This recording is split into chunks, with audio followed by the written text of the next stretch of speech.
ஒரு பஸ்ஸில் வந்து ரெண்டு ரெண்டு ரெண்டு பெண்கள் வந்துக்கிட்டு இருந்தாங்களாம். பஸ்ஸு பிரயாணம். ரெண்டு பெண்கள் வந்து பக்கத்து பக்கத்தில் உட்காந்துருக்காங்க. அந்த கண்டக்டரை கூப்பிட்ருக்காங்க, இங்கே வாயா அப்படின்னு அந்த ஒரு அம்மா கூப்பிட்ருக்கு. என்னம்மா அப்படின்ட்டுருக்கார். வந்து இந்த ஜன்னலை திறந்து விட்டு போ அப்படின்னு. சரின்னு பக்கத்தில் இருந்த ஜன்னலை திறந்து விட்டு அவர் போயிட்டார். பக்கத்தில் இருந்தாமா உடனே இங்கே வாயா மறுபடியும் வாயான்னு கூப்பிட்ருக்கு.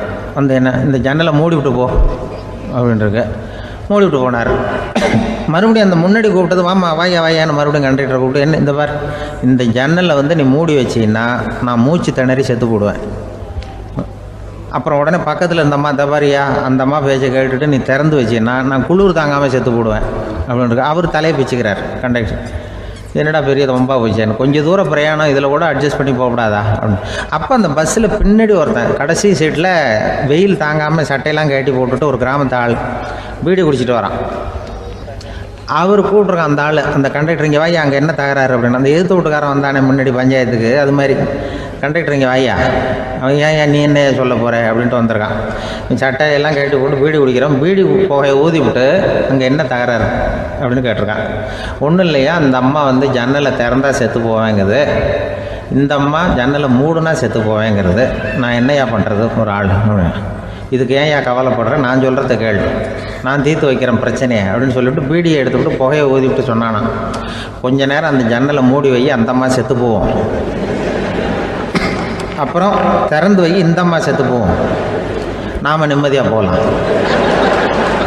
அப்படின்னு சொல்லிட்டு பீடி குடிக்க ஆரம்பிச்சிட்டான். அவருக்கு கோவம் வந்துட்டுது கண்டக்டருக்கு. நீ உனக்கு என்ன நீ பாட்டுக்கு சொல்லிட்டு போடுவ, அந்த ரெண்டு அம்மாவும் செத்து போச்சுன்னா அவங்க வீட்டுக்காரனுக்கெல்லாம் யார் பதில் சொல்கிறது அப்படின்னா, கவலையே படாத ரெண்டு பேருக்கும் நான் தான் வீட்டுக்காரன், அதனால தான் அந்த யோசனையை சொன்னேன் அவங்ககிட்ட. அப்புறம் இதுதான் அந்த ஒன்றுக்கு மேலே போச்சுன்னா அது இயற்கைக்கு விரோதம், இப்படிலாம் ஆகும். அதனால தான் அவன் அவ்வளவு ஒன்றுமே வேண்டான்ட்டு கடைசி பெஞ்சு இதில் போய் சீட்டில் உட்காந்துக்கிட்டான். அப்படி அது இயற்கையை புரிஞ்சுக்கிட்டு வாழணுங்கிறது முக்கியம். குடும்பத்தில் வந்து கணவனுடைய பங்கு என்ன, மனைவியினுடைய பங்கு, குழந்தை குட்டிகள்லாம் சொல்லுவாங்க, அப்படி இருக்கணும். கணவன்கிறவனுக்கு நிறைய சகிப்புத்தன்மை தேவைப்படுது. இதில் ஒரு பெரிய நீதிபதி இருந்தார் சென்னையில், உண்மையாக நடந்தது. சென்னையில் ரொம்ப காலத்துக்கு முன்னாடி காந்தி இருந்த காலத்தில் சென்னையில் ஒரு நீதிபதி, அவர் ஒரு நாள் நீதி கோர்ட்லாம் விட்டு ரொம்ப கஷ்டப்பட்டு ராத்திரி சும்மா போய் உடனே வீட்டுக்கு வரல, கோர்ட்டினுடைய நடவடிக்கை முடிஞ்சு வீட்டுக்கு வராமல் போய் எங்கெங்கேயோ போய் சுற்றிவிட்டு அந்த நண்பர்களோடு அப்படி உல்லாசமாக அப்படி கொண்டாடி விட்டு ராத்திரிக்கு வந்திருக்கிறாரு வீட்டுக்கு 1 மணிக்கு. அப்போ அந்த வயசான அம்மா வாசல்லையே காத்துக்கிட்டு இருக்கு. உள்ளே போச்சு நீதிபதி இன்னும் வந்து சேரலேன்னு வாசல்லையே நின்றுட்டு இருந்துதான்.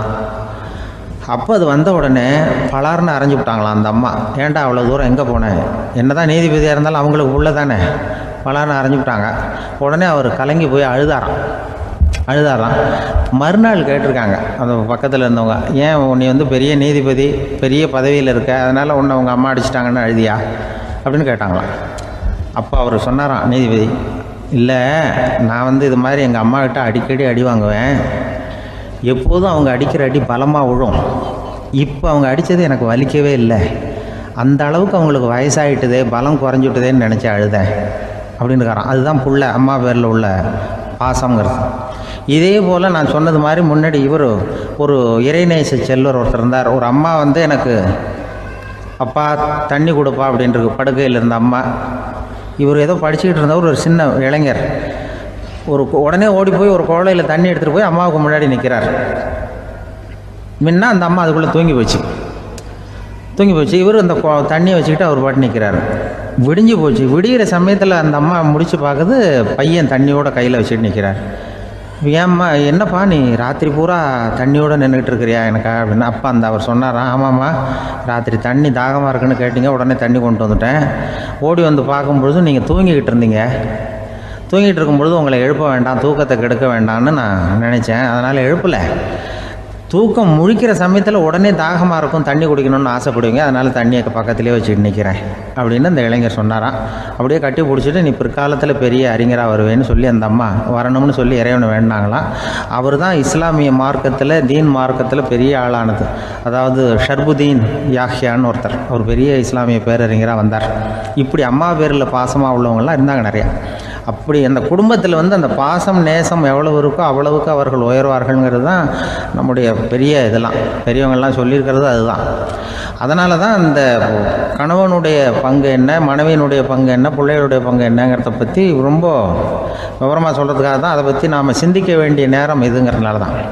கணவனுக்கு வந்து இது வந்துடக்கூடாது, அதாவது கோபம் வரக்கூடாது, நிதானம் வேணும் அப்படின்லாம் சொல்லுவாங்க. நிதானம், கணவன் வந்து கோபப்படக்கூடாதுமா. அதுக்கு நாங்கள் மனுஷனுக்கு சினம் தவிர்த்தல்னு பயிற்சியெல்லாம் கொடுக்குறாங்க. இப்போது மனுஷன் கோபப்படாமல் இருக்கணும், போகணும் வரணும், அதுக்கு சொல்லுவோம் நாங்கள். சும்மா கதை ரூபமாக சொல்கிறது.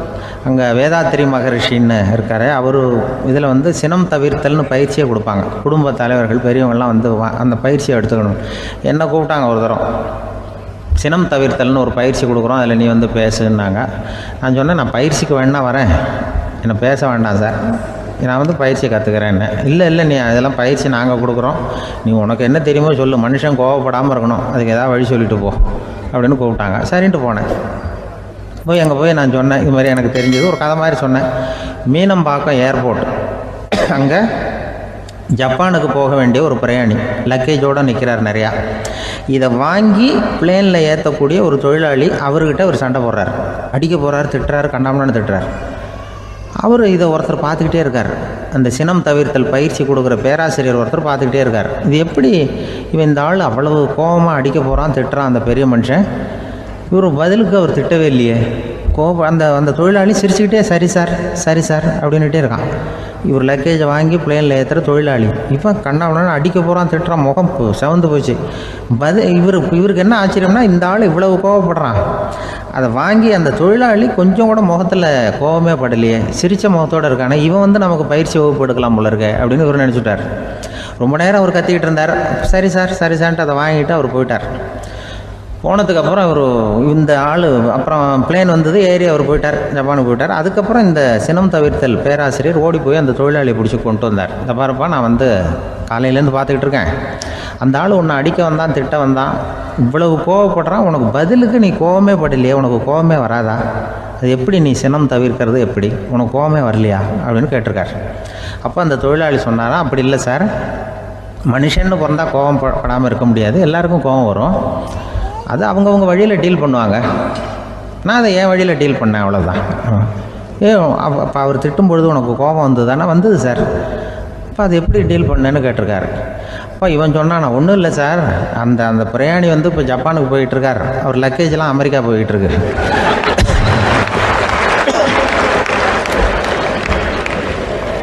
இதுக்கு நாம் எதுக்கு சார் அனாவசியமாக அவன்கிட்ட போய் சண்டை போட்டுக்கிட்டேன், அதை மாற்றி ஏற்றி விட்டா அவன் போய் பார்த்துக்கிறான் எங்கேயாவது. அதுதான் நான் சினம் தவிர்க்கிற வழி அப்படின்னு சொன்னாரான். உடனே இதை தான் எனக்கு தெரிஞ்சது, கோபம் வராமல் இருக்கிறதுன்னு அங்கே பேசினேன் அந்த கூட்டத்தில். அதுக்கப்புறம் இன்ன வரைக்கும் அவங்க கூப்பிடுறதே இல்லை என்ன. ஏன்னா நாங்கள் வந்து முறையாக ஒருத்தன் கோவப்படாமல் இருக்கிறதுக்கு என்ன வழின்னு சொல்லி கொடுத்துட்ருக்குறோம், நீ இப்படி பண்ணுறியப்பா அப்படின்னு சொல்லி. இப்போ எப்படின்னா, ஒரு 600 வருஷத்துக்கு முன்னாடி மனுஷனுக்கு இருந்த நெருக்கடி இருக்குது பாருங்கள், ஒரு 600 வருஷத்துக்கு முன்னாடி மனுஷனுக்கு எவ்வளோ நெருக்கடி இருந்ததோ அதுபோல் 40 பங்கு இப்போ அதிகமாகிட்டு தான் கண்டுபிடிச்சி சொல்லியிருக்கிறாங்க. அவ்வளவு நெருக்கடிக்கு மத்தியில் நாம் வாழ்ந்துக்கிட்டு இருக்கிறோம்.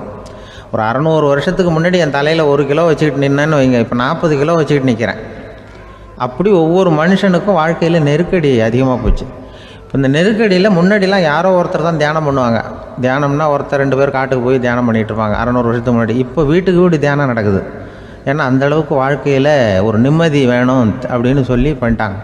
அதுக்கு தான் இயற்கை கொடுத்துருக்கிற ஒரு இயற்கையான வைத்தியம்தான் சிரிப்புங்கிறது. இதை பற்றி பெரியவங்கள்லாம் இப்போ ஆராய்ச்சி பண்ணிகிட்டு இருக்கிறாங்க. சிரிப்புங்கிறது நாம் பிறந்து ஒரு 6 மாதத்தில் தான் முதல் தடவையாக விவரமாக சிரிக்க ஆரம்பிக்கிறோமா. நாம் பிறந்து 6 மாதத்துக்கு, அதாவது முதல் தடவை சிரிக்க ஆரம்பிக்கிறது ஒரு 6ஆவது வாரம், 1.5 மாதத்தில் தான் குழந்தை வந்து விவரமாக சிரிக்க ஆரம்பிக்குது. அப்புறம் அப்படியே சிரிக்க ஆரம்பிக்கிறோமா. அதையெல்லாம் இப்போ கணக்கு எடுத்துருக்குறாங்க. ஒரு குழந்தை ஒரு நாளைக்கு 200 தடவை சிரிக்குதான் ஒரு குழந்தை. பெரியவங்கள்லாம் 15 தடவை சிரிக்கிறாங்களாம். 200 தடவை சிரிச்சுக்கிட்டு இருந்த நாம் அப்படியே குறைஞ்சி 15 ஆகிட்டு. அதனால தான் இருதய நோயெல்லாம் வருது, ஹார்ட் அட்டாக்லாம் வருதுன்னு கண்டுபிடிச்சிருக்கிறாங்க. 200 சிரிப்புக்கு வந்து அது வந்து இயல்புத்தன்மை, மனுஷனுடைய இயல்புத்தன்மை சிரிக்கிறது. அதுக்கு ஜோக்கே தேவைப்படாது. ஆனால் இப்போ காலங்காலமாக நாம் என்ன போதிக்கப்பட்டு வந்திருக்கிறோம்னா, சிரிப்புங்கிறது ஒரு பாவமான செயல். ஒரு முதலாளிக்கு முன்னாடி தொழிலாளி சிரித்தா மரியாதை குறைச்சல், ஒரு கணவனுக்கு முன்னாடி மனைவி சிரித்தா மரியாதை குறைச்சல், அது மாதிரி ஒரு வாத்தியாருக்கு முன்னாடி பையன் சிரித்தா மரியாதை குறைச்சல், ஒரு ஆஃபீஸருக்கு முன்னாடி பியூனு சிரித்தா மரியாதை குறைச்சல், இப்படின்னு சொல்லி சிரிப்புங்கிறது ஏதோ மரியாதை குறைவான செயல்னு காலங்காலமாக நாம் போதிக்கப்பட்டு வந்திருக்கிறோம். இப்போ மரபு ரீதியாகவே அந்த சிரிப்பு வந்து நம்மகிட்ட சிறைப்பட்டுருக்கு தான், அடங்கி போச்சு. அந்த சிறைப்பட்டிருக்கிற சிரிப்பை வெளியில் கொண்டு வர்றதுக்கு தான் ஜோக்குன்னு ஒரு சாவியை போட வேண்டியிருக்கு. வேறு இந்த ஜோக்குக்கும் சிரிப்புக்கும் சம்மந்தம் இல்லை. அதை ஏற்கனவே இருக்கிறத வெளில கொண்டு வரதுக்கு ஒரு சாவி மாதிரி உபயோகப்படுதுன்னு இப்போ அதை பற்றி ஆராய்ச்சி பண்ணுறவங்களாம் சொல்கிறாங்க. ஏன்னா சிரிப்புக்கு ஜோக்கு தேவைப்படாது. இப்போ ஒரு குழந்தை தொட்டிலில் படுத்துருக்குன்னு வைங்களேன், குழந்தை தொட்டிலில் இருக்குது, அது முகத்துக்கிட்ட போய் ஒரு கிளுகிழுப்பை ஆட்டுங்க சிரிக்கும். அந்த கிளுகிழுப்பை சத்தமே சிரிக்க வைக்கிறதுல அதுதான் மனுஷனுடைய இயல்புத்தன்மை. அது என்ன ஜோக்காது? சத்தம். ஒரு கிளுகிழுப்பையை கொண்டு போய் குழந்தை முகத்துக்கிட்ட ஆட்டினா சிரிக்குதே, அதுதான் இயல்புத்தன்மை. அதே கிளுகிழுப்பையை ஒரு தாத்தா மூஞ்சிக்கிட்ட ஆட்டுங்க, கோவம் வந்துடும், அடிக்க வருவார். என்னடா விளையாட்டு இது அப்படிமாரு. ஏன்னா அவர் சிரிச்சுக்கிட்டு இருந்தவர், அப்படி இருந்தவர் ஒரு காலத்தில். ஒரு கிளுகிழுப்பைக்கு சிரித்தவர் ஒரு காலத்தில் இப்போ கோவப்படுறாருன்னா அந்த அளவுக்கு நம்ம மாறி போயிட்டே வந்துக்கிட்டு இருக்கிறோம். அதனால் வந்து அந்த இயல்புத்தன்மை மாறாமல் இருக்கணுங்கிறது ரொம்ப முக்கியம். அதுக்காக எல்லோரையும் குழந்தையாக்க முடியாது. மனுஷன் வந்து எல்லோரும் இனிமேல் வந்து வயசுங்கிறது கூட ஆகிட்டே தான் இருக்கும், அதுக்காக குறைச்சிக்கிட்டே போக முடியாது. அதுக்கு யாராவது மருந்து கண்டுபிடிச்சா தான் உண்டு. ஆனால் ஒருத்தர் மருந்து கண்டுபிடிச்சாராம், சொல்லுவாங்க. ஒரு டாக்டர் வந்து ஒரு மாத்திரை கண்டுபிடிச்சாராம். ஒரு மாத்திரை சாப்பிட்டா ஒரு வயசு குறையும், ஒரு மாத்திரை சாப்பிட்டா ஒரு வயசு குறையும் அப்படின்னு ஒரு மாத்திரையை கண்டுபிடிச்சிருக்காரு. ஒரு பாட்டி அம்மா, 90 வயசு பாட்டி, அது போயிருக்கு. அதே டாக்டர்கிட்ட போய், ஐயா எனக்கு ஒரு பாட்டில் மாத்திரை கொடுங்க, இந்த வயசு குறையிற மாத்திரை அப்படின்றது. அவர் ஒரு பாட்டில் கொடுத்தார் மாத்திரை. பாரும்மா பாட்டியம்மா, ஒரு மாத்திரை சாப்பிட்டா ஒரு வயசு குறையும், எடுத்துகிட்டு போகணும்னு கொடுத்துருக்காரு டாக்டர். இந்த 90 வயசு பாட்டி எடுத்துகிட்டு வீட்டுக்கு வந்துட்டு மறுநாள் அதே டாக்டர்கிட்ட போயிருக்கு. 30 வயசு பொண்ணாக போச்சான். 30 வயசு பொண்ணாக மாறி அதே டாக்டர்கிட்ட போயிருக்கு. இடுப்பில் ஒரு கை குழந்தை, அது சட்டை கிட்ட போடாமல் கட்டவரில் வாயில் வச்சுட்டு உட்காந்துருக்கு. நேராக டாக்டர்கிட்ட போய், டாக்டர் நேற்று வந்தேன், ஏதோ ஒரு மாத்திரை சாப்பிட்டா ஒரு வயசு குறையுன்னீங்க, நான் ஏதோ ஒரு ஆர்வத்தில் ஒரு 30-40 மாத்திரை சாப்பிட்டேன், இப்படி ஆகிட்டேன் அப்படின்னு. இப்போ டாக்டர் சொல்லியிருக்காரு, இதுக்கு ஏமா வருத்தப்படுற, எல்லோரும் வந்து வயசு குறையணும்னு தான் நினைக்கிறாங்க, உனக்கு வயசு குறைஞ்சிட்டுது, நீ சந்தோஷப்படு, இதுக்கே மறுபடியும் என்னகிட்ட வந்திருக்கிற அப்படின்னாரான் டாக்டர். அப்போ அந்த அம்மா சொல்லித்தேன், என்னை பற்றி பரவாயில்ல டாக்டர், என் இடுப்பில் பாருங்கள் கை குழந்தை, இது சட்டை கிட்ட போடாமல் உட்காந்துருக்கு, கட்டவரில் வாயில் வச்சுட்டு உட்காந்துருக்கு, இது ரொம்ப ஆர்வத்தில் ஒரு 70 மாத்திரையை சாப்பிட்டு விட்டுது, இது என் வீட்டுக்காரரு. இவர் வந்து இடுப்பை விட்டு கீழே இறங்க மாட்டேங்கிறார். நான் எதையாவது கொடுத்து இனிமேதான் வயசை கூட்டி இறக்கி விடுவேன் டாக்டர் அப்படின்னு தான். அவர் வந்து ஏதோ நமக்கும் இதுக்கும் சம்மந்தம் இல்லைங்கிறது மாதிரி கட்டாரில் வச்சுட்டு அவர் பாட்டு உட்காந்துருக்கார். ஏதோ நமக்கு இந்த உலகமே இல்லை, நமக்கு சம்மந்தம் இல்லைங்கிற மாதிரி உட்காந்துருக்கார். இப்படியே நான் தூக்கிட்டு எங்கே அலையிறது இது அப்படின்னு தான். அதனால் வந்து வயசை குறைக்கிறது இயற்கைக்கு விரோதமாக நாம் பண்ண முடியாது. ஆனால் இந்த இயல்புத்தன்மை மாறாமல் வச்சுக்கலாம். குழந்தை மாதிரி மாற முடியாதே தவிர அந்த குழந்தை தன்மையோடு வாழறதுக்கு கற்றுக்கணும். அதுதான் வாழ்க்கையில் இன்பமாக வாழறதுக்கு வழி. குழந்தைத்தனமாக இருக்கக்கூடாது, குழந்தை தன்மையோடு இருக்கணும்னு சொல்லுவாங்க. குழந்தை தன்மைங்கிறது வேறு, குழந்தைத்தனம்ங்கிறது வேறு. அப்படி ஒரு மாத்திரை கண்டுபிடிச்சிட்டா இப்போ யாராவது ஒருத்தவங்க இடுப்பில் குழந்தைய தூக்கிட்டு போனால் போய் கேட்கணும், ஏம்மா இது ஏன் வீட்டுக்காரரா உன் குழந்தையா அப்படின்னு கேட்டு அதுக்கப்புறம் அவருக்கு வணக்கம் சொல்லணும். இப்படிலாம் ஆகிடும் நிலைமை. இயற்கையை வந்து நம்ம மாற்ற முடியாது, அதுக்கு தகுந்தாப்புல தான் நாம் வந்து பண்ணணும். குழந்தை தன்மையோடு வாழறதுக்கு குடும்பத்தில் குழந்தை தன்மைங்கிறது எப்படின்னா, இப்போ ஒரு சில பேருக்கு அந்த குழந்தைத்தன்மை உண்டு. ஒரு வீட்டில் ஒரு புள்ள படுத்துருக்கு, அம்மா வந்து எழுப்புறாங்க, காலேஜுக்கு நேரமாச்சு எழுந்திரிப்பா, காலேஜுக்கு நேரமாச்சு எழுந்திரிப்பா அப்படின்ற. அந்த அம்மா அந்த பிள்ளை சொல்லியிருக்கு, ஐயோ எனக்கு காலேஜுக்கு போகிறதுக்கே பிடிக்கலம்மா, என்னை வந்து தொந்தரவு பண்ணாத, காலேஜுக்கு போகிறதுக்கு எனக்கு பிடிக்கல அப்படின்னு தான். அப்போ அந்த அம்மா சொல்லியிருக்கு, ஏன் உனக்கு காலேஜுக்கு போகிறதுக்கு பிடிக்கல, கல்லூரிக்கு போகிறதுக்கு, அதுக்கு 2 காரணம் சொல்லு அப்படின்னுருக்க. அப்போ அந்த பிள்ளை சொல்லிச்சான், ஏன் பிடிக்கலன்னா கல்லூரியில் இருக்கிற வாத்தியாருக்கும் என்ன பிடிக்க மாட்டேங்குது, ஆசிரியர்களுக்கும்.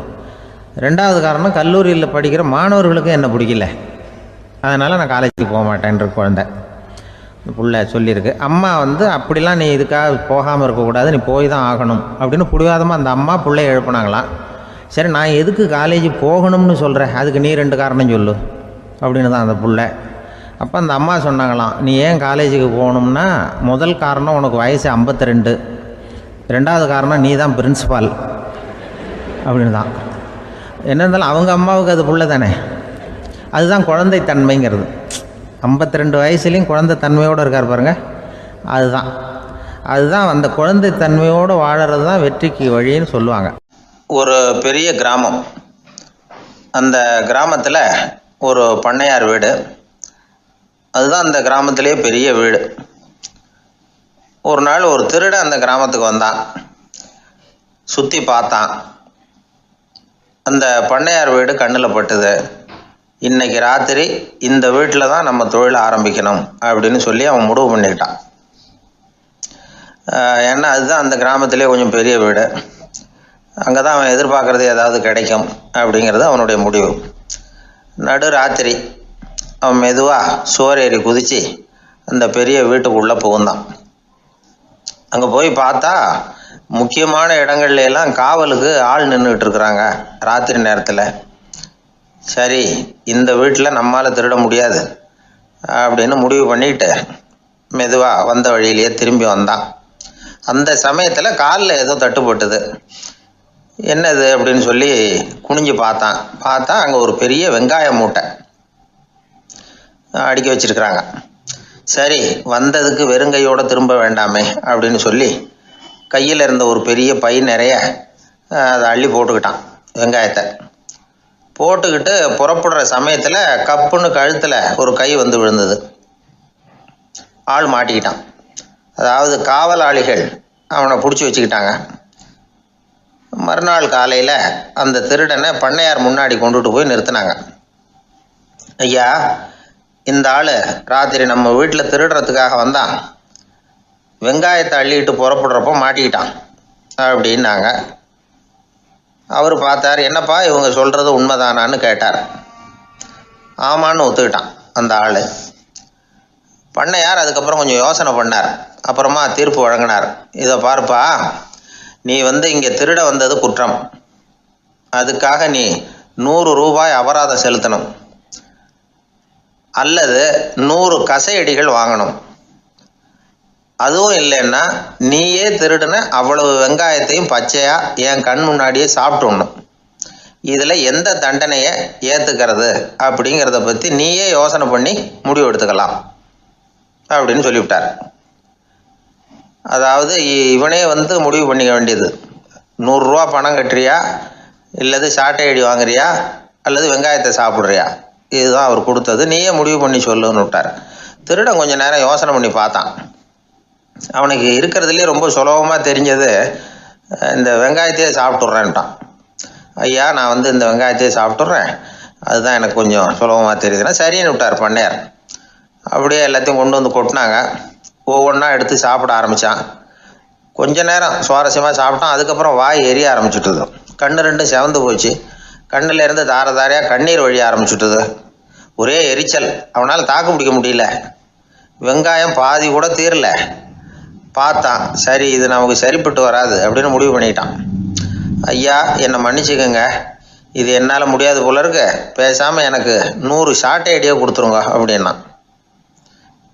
அவரும் சரின்னார். சாட்டை அடி விழ ஆரம்பிச்சிது. அதுவும் ஆரம்பத்தில் ஒரு மாதிரியாக இருந்தது. ஒரு 60 அடிகள் விழுற வரைக்கும் தாங்கினான். அதுக்கு மேலே அவனால் முடியல, தாக்கு பிடிக்க முடியல. ஐயா, என்னை மன்னிச்சுக்கோங்க அப்படின்னு மறுபடியும் பண்ணையார் காலில் விழுந்தான். ஐயா, இதுவும் எனக்கு சரிப்பட்டு வராது போல இருக்கு, பேசாமல் 100 ரூபா அபராதமே கட்டிவிட்றேன் அப்படின்னா.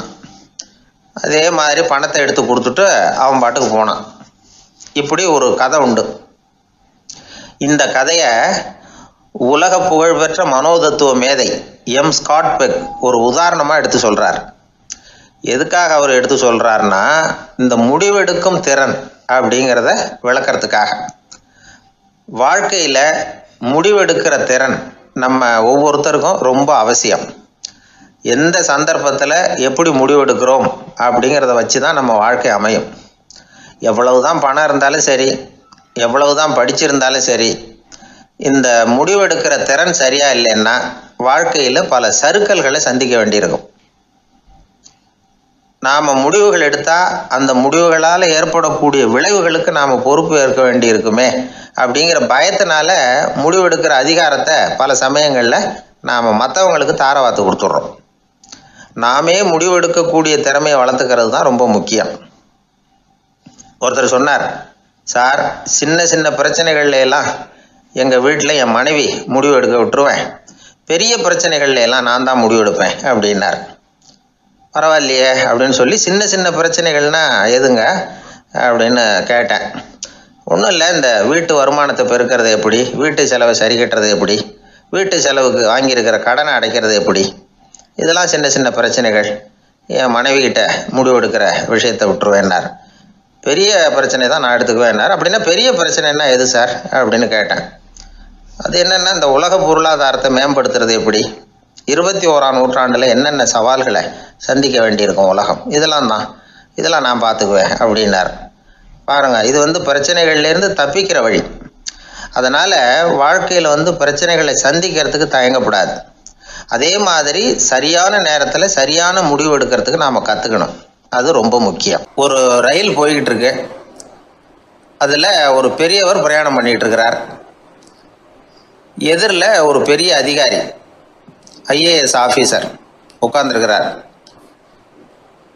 2 பேருக்கும் முன்ன பின்ன அறிமுகம் இல்லை. அவர் வேற யாரோ, இவர் வேற யாரோ. ஒரே ரயிலில் பிரயாணம் பண்ணிகிட்டு இருக்கிறாங்க. அதுவும் எதிர்த்த இருக்கையில். ஏதோ ஒரு நகரத்தில் வண்டி நின்றுது. 2 பேரும் கீழே இறங்கினாங்க. பெரியவர் ஒரு ட்ரங்க் பெட்டியோட கீழே இறங்கினார். அந்த அதிகாரி கையில் ஒரு சின்ன பெட்டி. அவர் அந்த சின்ன பெட்டியை கீழே வச்சுட்டு கூலி கூலின்னு கத்திக்கிட்டு இருந்தார். இந்த பெரியவர் பார்த்தார், ஐயா, இந்த பெட்டி மட்டும்தானா, இல்லை இன்னும் ஏதாவது இருக்குதா அப்படின்னு விசாரித்தார். இப்போ அதிகாரி சொன்னார், இல்லைங்க, இது மட்டும்தான் அப்படின்னு சொன்னார். இதுக்கு என்னத்துக்காக கூலி ஆள், நானே எடுத்துக்கிட்டு வரேனே, வாங்க அப்படின்னு சொல்லி அந்த பெட்டியை இந்த பெரியவர் கையில் எடுத்துக்கிட்டார்.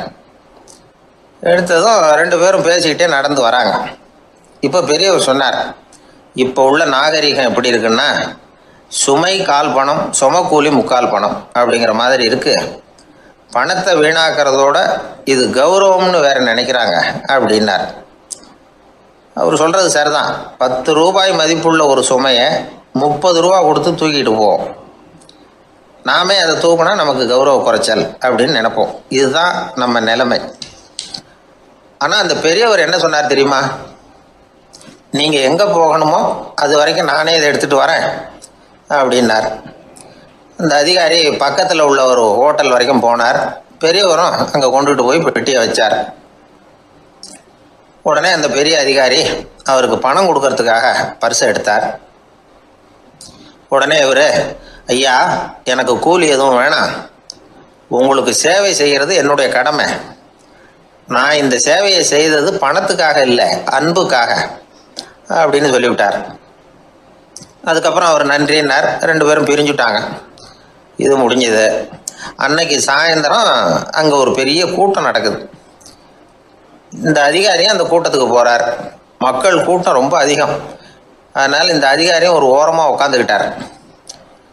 அப்புறம் கொஞ்ச நேரத்தில் இந்த முக்கிய விருந்தினர் பேசுகிறதுக்காக வரார் மேடைக்கு. மேடையில் இருந்த பெரியவங்கள்லாம் எழுந்திரிச்சு நின்று அவருக்கு மாலை போட்டு மரியாதை செய்கிறாங்க. எங்கேயோ ஒரு மூலையில் உட்காந்துருந்தார் அதிகாரி. அவர் இதை கவனித்தார். அவருக்கு ரொம்ப ஆச்சரியம், அதிர்ச்சி. ஏன்னா அங்கே பேச வந்த முக்கிய விருந்தினர் வேற யாரும் இல்லை, இன்னைக்கு காலையில் இவர் பெட்டியை தூக்கிட்டு வந்தார் பெரியவர், அவர் தான். சரி, அந்த பெரியவர் யார் தெரியுமா? அவர் தான் ஈஸ்வர சந்திர வித்யாசாகர். கூட்டம் முடிஞ்சது. அதிகாரி அவரை தேடி ஓடினார். அவர் கைகளை பிடிச்சிக்கிட்டார். ஐயா, என்னை மன்னிச்சுடுங்க அப்படின்னாரு. அப்புறம் சொன்னார், அகங்காரங்கிற கெட்ட புத்தி தான் உண்மையை கண்கள்ல இருந்து மறைக்குது. அகங்காரம் தான் மனுஷனை அழிக்குது. நீங்கள் ரொம்ப பெரிய மனிதர், இருந்தாலும் மனிதத்தன்மையோடு நடந்துக்கிறீங்க. இந்த அன்பு, தயவு, பொறுமை இதெல்லாம் இல்லைன்னா மனிதனாக இருக்கிறதுல என்ன பிரயோஜனம் அப்படின்னு சொல்லிவிட்டு அந்த அதிகாரி போனாராம். மனிதத்தன்மைன்னா என்ன அப்படிங்கிற கேள்விக்கு இந்த பெரியவர் ஒரு உதாரணம். இப்பெல்லாம் அப்படியா இருக்கிறாங்க? ஒரு பெரியவர் ஒரு பெட்டியை தூக்கிட்டு வந்துக்கிட்டு இருக்கிறார். ஒரு இளைஞன் ஓடி வந்தான். கொடுங்க சார், நான் தூக்கிட்டு வரேன்னா. கொடுத்தார். வாங்கி தலையில் வச்சுக்கிட்டான். அப்புறம் சொன்னான், அடுத்தவங்க சிரமப்படக்கூடாதுங்கிறது என்னுடைய கொள்கை அப்படின்னா. அது நல்லது தான்னார் அவர். கடைசியில் பெட்டியை கொடுத்தான். வாங்கிக்கிட்டு பர்ஸை திறந்தார் பணம் கொடுக்கறதுக்காக. வேணாங்க அப்படின்னு விட்டான் அந்த இளைஞன். ஏன்னார். நான் சொன்னேன், அடுத்தவங்க சிரமப்படக்கூடாதுங்கிறது என்னுடைய கொள்கைன்னு. அதனால் உங்களுக்கு சிரமம் கொடுக்கக்கூடாதுங்கிறதுக்காக வரும்பொழுது நானே உங்கள் பர்ஸை எடுத்து வேணுங்கிற பணத்தை எடுத்துக்கிட்டு திருப்பி உங்கள் பாக்கெட்லேயே போட்டுட்டேன் அப்படின்னா. இப்படி இருக்குது இந்த காலம். அதனால் வாழ்க்கையில் அன்பு, தயவு, பொறுமை இதெல்லாம் ரொம்ப அவசியம் அப்படிங்கிறத நாம் புரிஞ்சுக்கணும். அந்த காலத்தில் அண்ணாமலை ரெட்டியார்னு ஒருத்தர் இருந்தார்.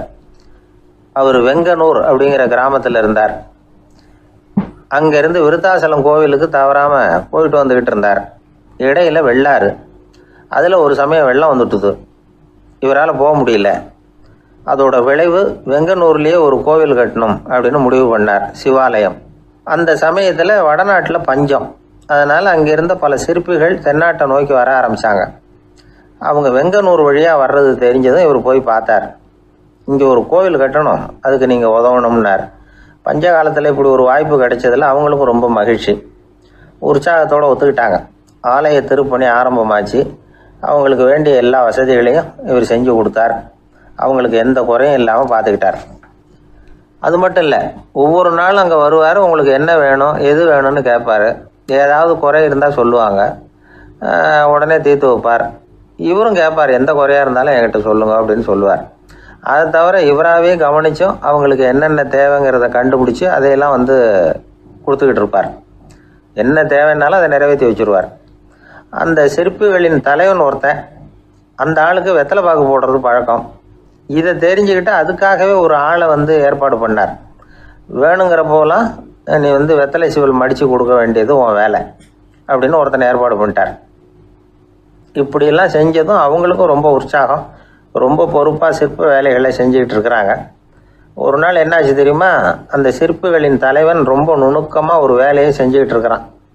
சாரம் போட்டு அது மேலே படுத்துக்கிட்டு அண்ணாந்து பார்த்து உச்சியில் நுணுக்கமான சிற்பங்களை உருவாக்கிக்கிட்டு இருக்கான். சிற்பியின் கவனம் செதறப்படாதுங்கிறதுனால இவர் மெதுவாக சத்தம் போடாமல் கிட்ட போய் நின்று அதை கவனிச்சிக்கிட்டு இருக்கிறார். அந்த சிற்பி வழக்கம் போல் வெத்தலை பாக்குக்காக இடது கையை கீழே நீட்டினான். அந்த சமயம் பார்த்து அவருக்கு தாம்பூலம் கொடுக்குறவன் அங்கே இல்லை, எங்கேயோ போயிருக்கிறான். அண்ணாமலை ரெட்டியார் என்ன பண்ணார் தெரியுமா? தனக்காக கொடுக்கப்பட்ட தாம்பூலத்தை வாங்கி சிற்பியின் கையில் கொடுக்குறார். அவன் வாங்கி போட்டுக்கிட்டான். இது என்ன இன்னைக்கு வெத்தலை சீவல் வேறு மாதிரி இருக்குது, வாசனை தாம்பூலமாக இருக்குது அப்படின்னு யோசனை பண்ணிவிட்டு கீழே திரும்பி பார்க்குறார். பார்த்தா ரெட்டியார் மறுபடியும் சிற்பி கை நீட்டும் பொழுது கொடுக்கறதுக்காக தாம்பூலத்தை மடித்து வாங்கி வச்சுக்கிட்டு தயாராக நிற்கிறார். சிற்பிக்கு அதிர்ச்சி. உடனே பொத்துன்னு கீழே குதிச்சான். ஐயா, என்ன இது நீங்களா அப்படின்னா. இவர் சொன்னார், நான் ஒன்றும் தப்பு பண்ணலையே, உன்னுடைய கை புண்ணியம் செஞ்ச கை, கோயில் கட்டுற கை, அந்த கைக்கு தாம்பூலம் கொடுக்கறதுல என்ன தப்பு அப்படின்னாராம். ஏற்கனவே பஞ்சத்தில் அடிபட்டு வந்த எங்களை நீங்கள் ஆதரித்ததே பெரிய விஷயம். இந்த செயல் என்னை ஒரு பெரிய கடனாளி ஆகிவிட்டது. ஐயா, எங்களுக்கு உணவு, உடை இதை மட்டும் நீங்கள் கொடுத்தா போதும், ஊதியம்னு எதுவும் வாங்க மாட்டோம் அப்படின்னு நானும். அந்த சிற்பி எவ்வளோ வற்புறுத்தியும் எதுவும் வாங்கிக்கலையாம். இந்த செய்தியை தமிழ் தாத்தா டாக்டர் ஊவேசா சொல்லியிருக்கிறார். அந்த காலத்தில் எப்படிப்பட்டவங்கெல்லாம் வாழ்ந்துருக்கிறாங்க பாருங்கள். இந்த காலத்தில் ஒருத்தர் கோவில் கட்டினார், வேலை செய்கிற எல்லாருக்கும் சாப்பாடு போடுவார். சிற்ப வேலை செஞ்சுட்டு சாப்பிட வர்ற ஒவ்வொருத்தர் கையையும் அன்பாக பிடிச்சி முத்தம் கொடுத்து உள்ளே அனுப்புவார். அந்த கைகளுக்கு நீங்கள் கொடுக்குற மரியாதையாது அப்படின்னு கேட்டாங்க. அது இல்லைங்க, ஏற்கனவே முதல் பந்தியில் சாப்பிட வந்தவன் மறுபடியும் வர்றானான்னு கண்டுபிடிக்கிறதுக்காக கையை பிடிச்சி மோந்து பார்க்குறேன் அப்படின்னாராம் அவர். ஒரு ஆள் ராமகிருஷ்ணரை தேடி வந்தான். அவன் கையில் 1000 பொற்காசுகள் வச்சுருந்தான். அதை அவர்கிட்ட கொடுத்து இதை ஏற்றுக்கணும் அப்படின்னு ரொம்ப பணிவாக கேட்டுக்கிட்டான். அவர் பார்த்தார், இது எனக்கு தேவையில்லை, ஆனாலும் உன்னுடைய மனசை புண்படுத்துறதுக்கு நான் விரும்பலை, அதனால் நீ கொடுக்குறத வாங்கிக்கிறேன்னார். வாங்கிக்கிட்டார். அப்புறம் கேட்டார், இதை பாரு, இனிமேல் இதெல்லாம் என்னுடைய இது தானே அப்படின்னார். ஆமாம், அதையெல்லாம் நான் உங்களுக்கே கொடுத்துட்டேன்னா அவன். சரி, இப்போ நீ எனக்காக ஒரு காரியம் பண்ணணும்னார். என்ன செய்யணும்னு சொல்லுங்கன்னா, இந்த நாணயங்களையெல்லாம் எடுத்துக்கிட்டு போய் கங்கை நதியில் எரிஞ்சுட்டு வா அப்படின்னார். இவனுக்கு அதிர்ச்சியாக போச்சு. என்ன பண்ணுறது, இனிமேல் அது முடியாதுன்னு சொல்ல முடியாது. ஏன்னா அந்த நாணயங்களையெல்லாம் அவருக்கே கொடுத்துட்டான். இனிமேல் அதெல்லாம் இவனுடையது இல்லை. பேசாமல் அவ்வளோவே அள்ளிக்கிட்டு ஆத்தங்கரைக்கு போனான். போனவன் ரொம்ப நேரம் திரும்பியே வரல. ராமகிருஷ்ணருக்கு சந்தேகம், என்ன ஆச்சு அந்த மனுஷனுக்கு, காசுகளோடு அந்த கங்கையில் குதிச்சுட்டானா, போகும்பொழுதே ஒரு மாதிரியாக தான் போனான், போய் என்னன்னு பார்த்துட்டு வாங்க அப்படின்னார். அங்கே இருந்த ஒருத்தர் ஓடி போய் பார்த்தார். அவர் போய் பார்க்கும்பொழுது அவன் அங்கேயே இருந்தான். அதுக்கப்புறம் அவர் திரும்பி வந்தார். வந்து விவரத்தை சொன்னார். அதாவது அவன் கங்கை கரையில் உட்காந்துக்கிட்டு ஒவ்வொரு நாணயமாக 1 2ன்னு எண்ணி எண்ணி வீசிக்கிட்டு இருக்கிறான்.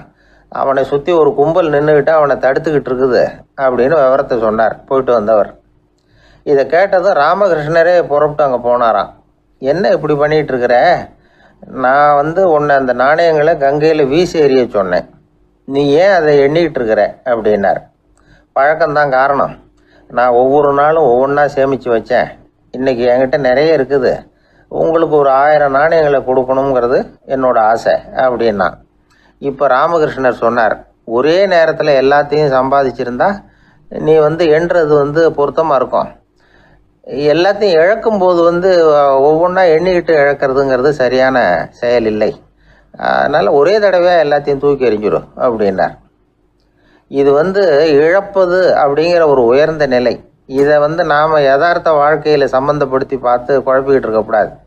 இழக்கிறேன்னு சொல்லிக்கிட்டு இருக்கிற காசையெல்லாம் ஆற்றுலையும் குளத்துலையும் கொண்டு போய் எரிஞ்சிட்டு வாங்க அப்படின்னு உபதேசம் பண்ணுறதாக யாரும் நினச்சிடக்கூடாது. இதில் நாம் புரிஞ்சிக்க வேண்டியது என்னென்னா, எதையாவது ஒன்றை இன்னொருத்தருக்கு கொடுக்கணும் அப்படின்னு விருப்பப்பட்டால் அதை மனப்பூர்வமாக கொடுத்துடணும். கொடுத்துட்டு அதையே நினச்சிக்கிட்டு இருக்கக்கூடாது. நம்மால் ஒருத்தர் ஒரு 100 ரூபா நோட்டை தன்னுடைய நண்பர் ஒருத்தர்கிட்ட கொடுத்து, இது உனக்கு தான் வச்சுக்கோ அப்படின்னார். அவர் பார்த்தார், இது இனிமேல் எனக்கு தானே சொந்தம் அப்படின்னார்.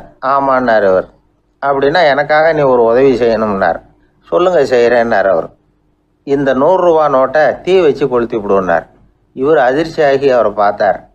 இப்போ அவர் சொன்னார், நீ எனக்கு அன்பாக கொடுத்தது இது, இந்த நோட்டு கள்ள நோட்டுங்கிறது எனக்கு முன்னாடியே தெரியும், சீக்கிரம் கொளுத்தி விடு, அதுதான் நம்ம 2 பேருக்குமே நல்லது அப்படின்னாராம் அவர். ஒரு தந்தை தன்னோட பிள்ளைய ரொம்ப தைரியசாலியாக வளர்க்கணும்னு ஆசைப்பட்டார். அதுக்காக அவனை கூப்பிட்டு உட்கார வச்சு இப்படி உபதேசம் பண்ணார். இதை பாருப்பா, நான் உன்னாட்டம் இருக்கிறப்போலாம் எதுக்கும் பயப்பட மாட்டேன், ரொம்ப துணிச்சலாக இருப்பேன். ஒரு நாள் ஒரு அப்பாவி எலிய ஒரு பூனை துரத்திட்டு ஓடிச்சு. நான் உடனே என்ன செஞ்சேன் தெரியுமா, அந்த பூனையை பிடிச்சேன், அது வாலில் ஒரு பட்டாசு சரத்தை கட்டினேன், கொளுத்தி விட்டேன், படபடன்னு வெடிக்க ஆரம்பிச்சுட்டுது. அது துள்ளிக்கிட்டு அங்கேயும் இங்கேயும் ஓடி இருக்கு பாரு ஓட்டம், ரொம்ப தமாஷு அப்படின்னார் அப்பா. இப்படி சொல்லிவிட்டு பையனை பார்த்து, இதை கேட்கறதுக்கு உனக்கும் துணிச்சல் வருதா, நான் என்னுடைய செயலை நீ கேட்குறப்போ உனக்கு துணிச்சல் வருதா அப்படின்னு கேட்டார். வருதுன்னா பையன். எப்படின்னா அப்படிங்கிற விவரத்தையும் சொன்னான் அவன். அதாவது எலியை விரட்டினத்துக்காக பூனை வாலில் பட்டாசு கொளுத்துனீங்க நீங்கள், பூனையை விரட்டினத்துக்காக உங்கள் கழுத்தில் பட்டாசு சரத்தை மாட்டினா என்னென்னு தோணுது எனக்கு அப்படின்னா பையன். பையனோட துணிச்சல் அப்பாவையே நடுங்க வச்சுட்டுது. அது சரி, ஒரு அப்பா பிள்ளைக்கு இப்படியா உபதேசம் பண்ணுறது, எல்லாருக்கிட்டையும் அன்பா பழகிறது எப்படி அப்படின்னு சொல்லி கொடுக்கணும். பிஞ்சு உள்ளங்களில் நஞ்சை தூவலாமா? ஒரு நாள் விநாயகர் ஒரு பூனையோடு விளையாடிக்கிட்டு இருந்தாராம். அப்படி ஆசையாக விளையாடிக்கிட்டு இருந்தப்ப அவரோட கை நகம் தவறுதெல்லாம் பூனையோட முகத்தில் பட்டுட்டு தான் அது ஒரு சின்ன கீரெல்லாம் உண்டாகி விட்டுது. அப்பா அவர் அதை ஒரு பெருசாக நினைக்கல. கொஞ்ச நேரத்துக்கு அப்புறம் விநாயகர் வீட்டுக்கு வந்தார். அவங்க அம்மா பார்வதி தேவியை பார்த்தார். பார்வதி தேவி கன்னத்தில் விரலால் கீறினது மாதிரி ஒரு அடையாளம் இருந்தது. விநாயகருக்கு அதிர்ச்சி, ஆச்சரியம். நம்ம அம்மா இந்த உலகத்துக்கே தாயார், அப்பேற்பட்ட அவங்க முகத்திலேயே கீறலை உண்டாக்கக்கூடியவங்க யாராக இருக்க முடியும் அப்படின்னு யோசனை பண்ணார். தாயே, உன்னுடைய கன்னத்தில் இந்த வடு எப்படிம்மா ஏற்பட்டதுன்னு கேட்டார். குழந்தாய், இது நீ செஞ்ச காரியம்தான்ப்பா, உன்னுடைய கை நகம் கீறினதுனால ஏற்பட்ட வடு தான் இது அப்படின்னாங்க அவங்க. விநாயகர் திடுக்கிட்டு போட்டார். எப்படிம்மா அது, நான் எந்த காலத்துலேயும் ஒன்று அப்படி கீறினதாக எனக்கு நினைவு இல்லையே அப்படின்னார். இன்னைக்கு காலையில் ஒரு பூனையை கீறினதை நீ மறந்துட்டியா அப்படின்னாங்க அந்த அம்மா.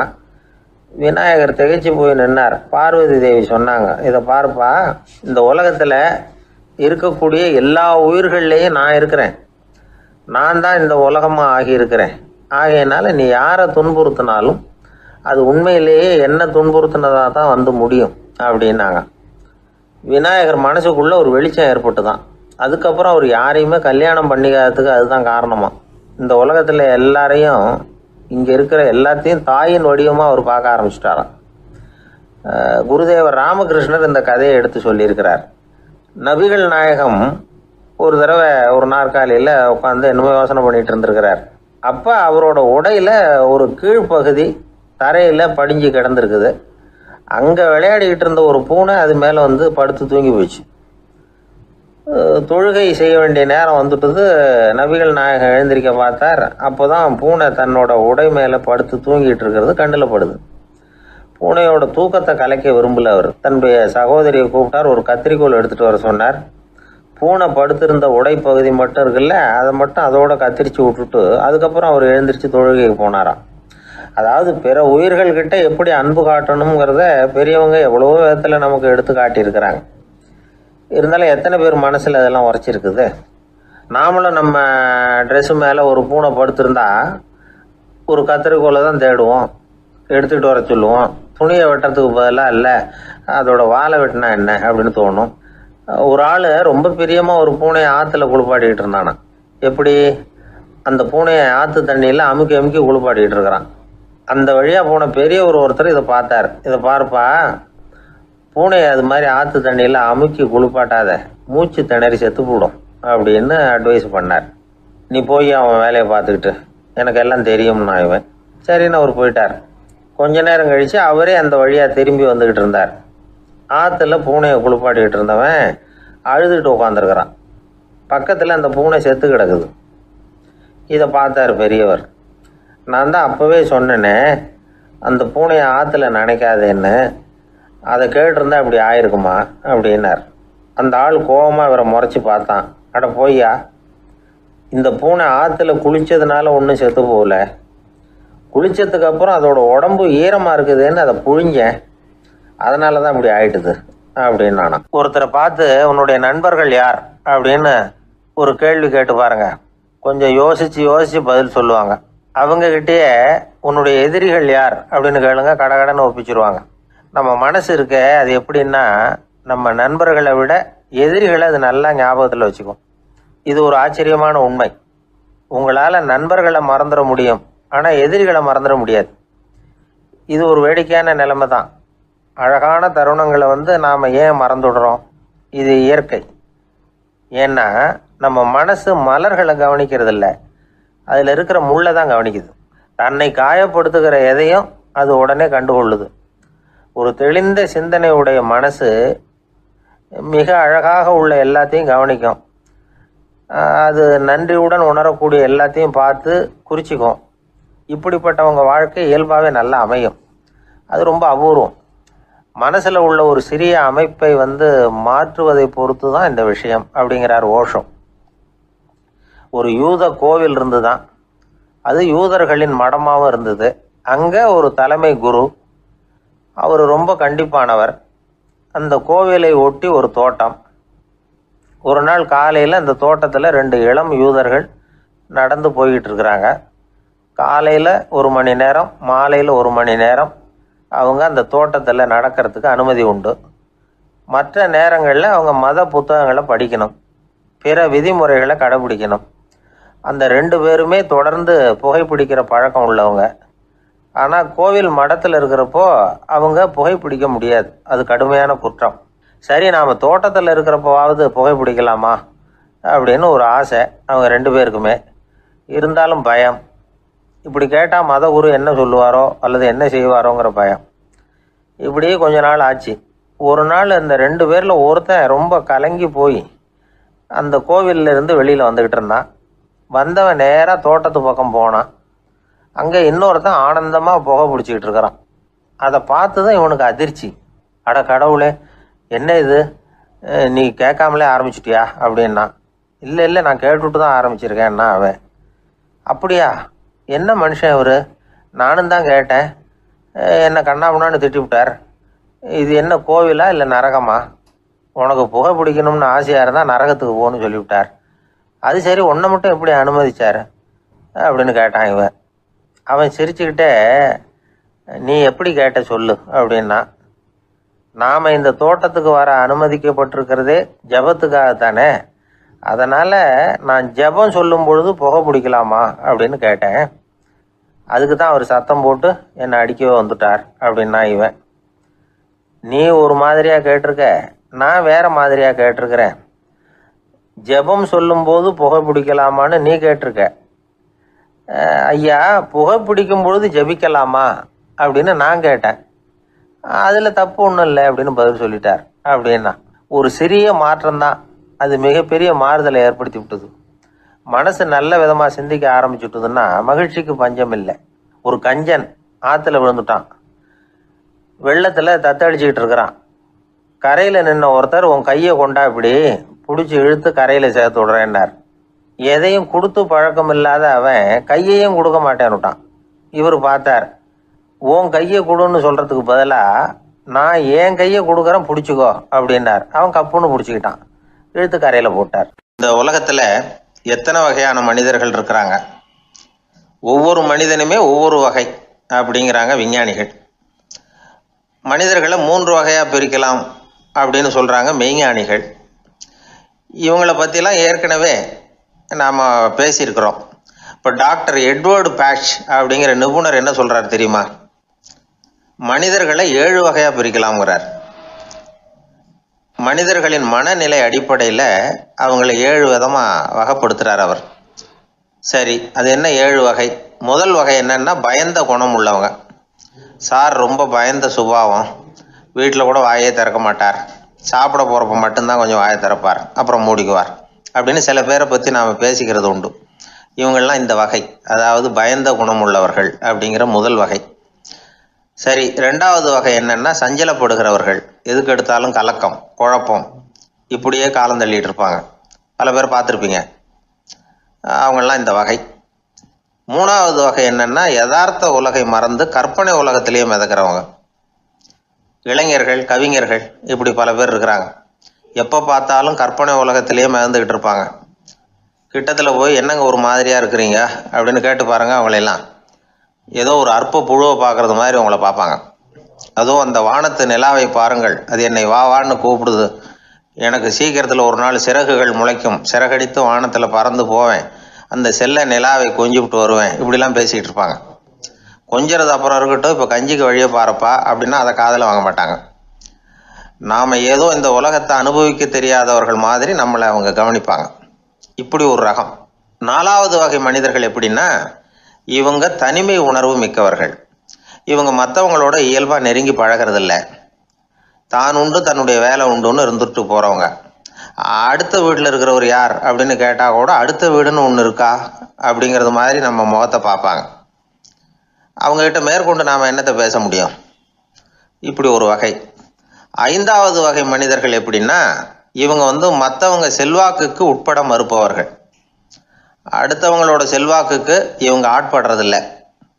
நான் யார் தெரியுமான்னு கேட்டால் அதை தெரிஞ்சுட்டு எனக்கு என்ன ஆக போகுதும்பாங்க. இவங்கெல்லாம் அந்த ரகம். 6வது வகை மனிதர்கள் எப்பவும் எதுலேயும் பற்றில்லாமல் இருக்கிறவங்க.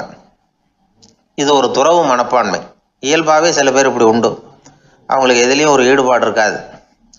அப்படிப்பட்டவங்கெல்லாம் 6வது வகை. 7வது வகை மனிதர்கள் மற்றவங்க கவலையை தன்னுடையதாக ஆக்கிக்கிட்டு கவலைப்படுறவங்க. இவங்கெல்லாம் மகாத்மாக்கள். தாம் வேறு அடுத்தவங்க வேறு அப்படிங்கிற எண்ணம் இவங்களுக்கு வர்றதில்லை. அதனால் அடுத்தவங்களுக்கு ஒரு துன்பம் வந்ததுன்னா இவங்களால சும்மா இருக்க முடியறதில்லை. ஆகக்கூடி இப்படி 7 விதமான மனிதர்களை அடையாளம் காட்டுறார் அந்த நிபுணர். இதில் நாம் எந்த வகையில் வர்றோம் அப்படிங்கிறத நாம் தான் அடையாளம் கண்டுபிடிக்கணும். எனக்கு தெரிஞ்ச ஒரு மனிதர் உண்டு. அவர் ஒரு வித்தியாசமான வகை. எதையும் நடைமுறை சாத்தியமாக சிந்திக்கிறவர். எப்பவும் அடுத்தவங்களும் நல்லா இருக்கணும், நாமும் நல்லா இருக்கணும் அப்படின்னு ஆசைப்படுறவர். அவருக்கு ஒரு சமயம் திடீர்னு உடம்பு சுகம் இல்லாமல் போயிட்டுது. டாக்டர்கிட்ட போனார், பணம் கொடுத்தார், வைத்தியம் பார்த்துக்கிட்டார். அவர் எழுதி கொடுத்த மருந்து சீட்டை வாங்கினார். ஒரு மருந்து கடைக்கு போனார், பணம் கொடுத்தார், மருந்து வாங்கினார். அதை எடுத்துகிட்டு வீட்டுக்கு வந்தார். அதுக்கப்புறம் அந்த மருந்து அவர் சாப்பிட்ணும்ல, சாப்பிடவே இல்லை, அப்படியே சும்மா வச்சுட்டார். அவரை பார்த்து கேட்டேன், ஏன் சார் இப்படி பண்ணுறீங்க, வீண் செலவு தானே இது, நீங்கள் ஏன் டாக்டர்கிட்ட போய் பணம் செலவு பண்ணினீங்கன்னு கேட்டேன். அவர் சொன்னார், டாக்டர் வாழணும் இல்லையா, அதனால தான் அப்படின்னார். சரி, அப்புறம் ஏன் மருந்து வாங்கினீங்க அப்படின்னு கேட்டேன். மருந்து கடைக்காரர் வாழணும் இல்லையா, அதனால தான் அப்படின்னார். சரி, அப்புறம் ஏன் வாங்கின மருந்து சாப்பிடாம வச்சுட்டீங்க அப்படின்னதுக்கு, நான் வாழணும் இல்லையா, அதனால தான் அப்படின்னார். இவர் வாழ்க்கையை புரிஞ்சுக்கிட்டவர். இப்படி வாழ்க்கையை புரிந்து கொண்டு வாழ தெரிஞ்சுக்கணும். எந்த வகை மனிதர் நாம் அப்படிங்கிறத புரிஞ்சுக்கிட்டு வாழ்ந்தோம்னா வாழ்க்கையில் வெற்றி நிச்சயம். அது ஒரு புகைவண்டி நிலையம். அங்கே ஒருத்தர் காலார நடந்து வந்துக்கிட்டு இருந்தார். அவர் தன்னுடைய வீட்டில் உட்காந்து ரொம்ப நேரம் எழுதுவார். எழுதுகிற நேரம் போக மற்ற நேரங்களில் தம்முடைய சொந்த வயல்களில் வேலை பார்ப்பார். அது முடிஞ்சதை என்ன பண்ணுவார்னா, பக்கத்தில் இருக்கிற புகைவண்டி நிலையத்துக்கு போவார். அங்கே கொஞ்சம் நேரம் அப்படியே காலார நடந்து வருவார். இது அவருடைய அன்றாட வழக்கம். அன்னைக்கு அது மாதிரி தான் அவர் நடந்து வந்துக்கிட்டு இருக்கிறார். அந்த சமயத்தில் அங்கே நடைமேடையில் ஒரு அம்மையார் நின்றுட்டு இருக்கிறாங்க. இவரை கண்டதும் கையை தட்டி கூப்பிட்டாங்க. இங்கே கொஞ்சம் வர முடியுமா அப்படின்னாங்க. இவர் போனார். என்னங்கன்னு விசாரித்தார். அந்த அம்மையார் விவரம் சொன்னார். ஐயா, நானும் என்னுடைய வீட்டுக்காரரும் இங்கே வந்தோம். அதுவும் நிற்கிதே, அந்த ரயிலில் ஏறி ஊருக்கு போகணும். என்னுடைய வீட்டுக்காரரு அதுவும் அந்த உணவு விடுதிக்கு போயிருக்கார், இன்னும் வரல. அவர் வர்றதுக்குள்ளே ரயில் புறப்பட்டுரும் போல இருக்கு. நீங்கள் ஓடி போய் அவரை அழைச்சிக்கிட்டு வர முடியுமா அப்படின்னு கேட்டாங்க. சரின்னார் இவர். உடனே அந்த அம்மா தன்னுடைய கணவர் எப்படி இருப்பார் அப்படிங்கிற அடையாளங்களை கொஞ்சம் சொல்லி அனுப்புனாங்க. போய் தேடிக்கிட்டு இருக்க வேண்டாமேங்கிறதுக்காக. பார்க்குறதுக்கு இப்படி இருப்பார், இந்த மாதிரி ஆடை அணிஞ்சிருப்பார் அப்படின்னு விவரமாக சொன்னாங்க. அதை அவர் கவனமாக கேட்டுக்கிட்டார். நீங்கள் போய் அழைச்சிட்டு வாங்க, வந்த உடனே உங்களுக்கு உண்டான கூலியையும் கையோடு கொடுத்து விட்றேன் அப்படின்னாங்க அந்த அம்மா. இவர் போனார். அந்த அம்மா சொன்ன அடையாளங்களை வச்சு அவர் வீட்டுக்காரரை கையோடு கூட்டிகிட்டு வந்துட்டார். கொண்டுட்டு வந்து அந்த அம்மா கிட்ட ஒப்படைச்சார். உடனே அவரும் ஏற்கனவே சொன்ன பிரகாரம் அவருக்கான கூலி பணத்தையும் கொடுத்தாங்க. அவரும் எதுவும் மறுப்பு சொல்லாமல் அதை வாங்கிக்கிட்டார். வாங்கிக்கிட்டு திரும்பினார். அந்த சமயத்தில் எதிரில் வந்த ஒருத்தர் அவர் அடையாளம் கண்டுபிடிச்சிக்கிட்டார். அவங்க ரெண்டு பேரும் பேசிக்கிறது இவங்க காதில் விழுந்தது. அப்போ தான் இவங்களுக்கு அது புரிஞ்சுது. இவங்கக்கிட்ட கூலி வாங்கினவர் யாருன்னா அவர் தான் பேரறிஞர் லியோ டால்ஸ்டாய் அப்படிங்கிறது புரிஞ்சுது. அவங்க ரெண்டு பேரும் பேசிக்கிறத வச்சு. ரஷ்ய நாட்டின் மிகப்பெரிய ஞானி லியோ டால்ஸ்டாய், சோவியத் நாட்டின் ஈடு இணையற்ற இலக்கிய மேதை. இது தெரிஞ்ச உடனே அந்த அம்மா அவர்கிட்ட ஓடினாங்க. ஐயா, உங்களுக்காக நான் கூலி கொடுத்தேன், நான் பெரிய தவறு பண்ணிவிட்டேன் அப்படின்னு சொல்லி வருத்தப்பட்டாங்க. பரவாயில்ல, ஆனால் நீங்கள் எனக்கு கொடுத்த கூலி பணத்தை நான் திருப்பி கொடுக்க மாட்டேன். ஏன் தெரியுமா, அது நான் உழைச்சி பெற்ற தொகை அப்படின்னார். யாருக்குமே அதிக மகிழ்ச்சியை தரக்கூடிய பணம் எதுன்னு கேட்டால் அது அவங்க உழைப்புக்கு ஊதியமாக கிடைக்கிற பணம் தான். நம்ம ஆட்கள் சில பேருக்கு உழைக்காமல் கிடைக்கிற தீய வழியில் வருகிற பணம் கூட மகிழ்ச்சியை கொடுக்கும். ஒரு பெரிய தொழிற்சாலை, அதோட முதலாளி கடுமையான ஒரு கட்டுப்பாடு விதிச்சிருந்தார். அது என்ன கட்டுப்பாடுன்னா, இந்த தொழிற்சாலைக்கு உள்ள யாரும் சிகரெட்டு பிடிக்கக்கூடாது அப்படிங்கிறது தான். ஒரு நாள் இந்த முதலாளி தன்னுடைய தொழிற்சாலையை சுற்றி பார்த்துக்கிட்டு வரார். அப்போது ஒரு இளைஞன் உள்ள சிகரெட்டு பிடிச்சிக்கிட்டு இருந்தான். அதை பார்த்து விடுறார். அவ்வளவுதான், அவருக்கு கோபம் வந்துட்டுது. உடனே உதவியாளரை கூப்பிட்டார். அதோ பாரு, அந்த சிகரெட்டு பிடிச்சிக்கிட்டு இருக்கிறானே, அவன் கணக்கை முடித்து வெளியில் அனுப்பி வச்சிரு அப்படின்னு உத்தரவு போட்டார். அது பிரகாரம் உடனே அவனை அழைச்சிட்டு போய் கணக்கு பார்த்து சம்பள பாக்கி அப்புறம் உதவித்தொகை எல்லாத்தையும் மொத்தமாக கையில் கொடுத்து வெளியில் அனுப்பி வச்சுட்டாங்க. அவன் பணத்தோடு வெளியில் வந்தான்.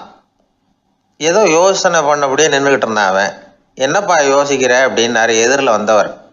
இவன் சொன்னான், ஒன்றும் இல்லை, என்னோட நண்பன் ஒருத்தனை பார்க்கறதுக்காக உள்ளே போனேன். பேர் என்னன்னு கேட்டுவிட்டு ஒரு 50,000 ரூபா பணத்தையும் கொடுத்து வெளியில் அனுப்பி வச்சுட்டாங்க. அதுதான் ஏன்னு புரியல, யோசனை பண்ணிகிட்டு இருக்கிறேன் அப்படின்னு நானா இவன்.